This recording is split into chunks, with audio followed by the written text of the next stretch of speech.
বন্ধুরা, শুভ সন্ধ্যা সবাইকে। তো আমাদের ঘোরা সম্পূর্ণ কমপ্লিট, 2 দিনের ঘোরা। এইবার আজকে আমাদের বাড়ি যাওয়ার পালা। তো আমাদের হোটেলে রুমের টাইম ছিল 6:30 পর্যন্তই লাস্ট। তো চেক আউট করে আমরা বেরিয়ে পড়লাম রুম থেকে। বেরিয়ে তারপর একটু টিফিন করে আমরা স্টেশনে চলে আসলাম। এখন স্টেশনে বসে আছি, ওয়েট করছি।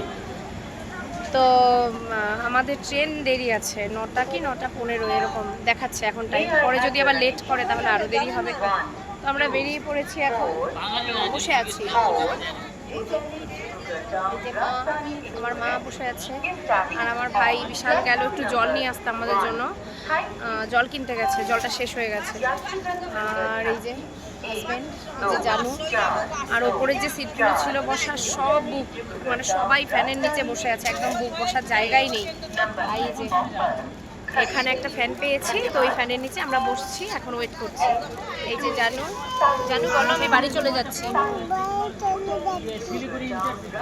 ঠিক আছে, চলো যাওয়া যাক। আমরা কালকে সকালে পৌঁছে যাব বাড়িতে।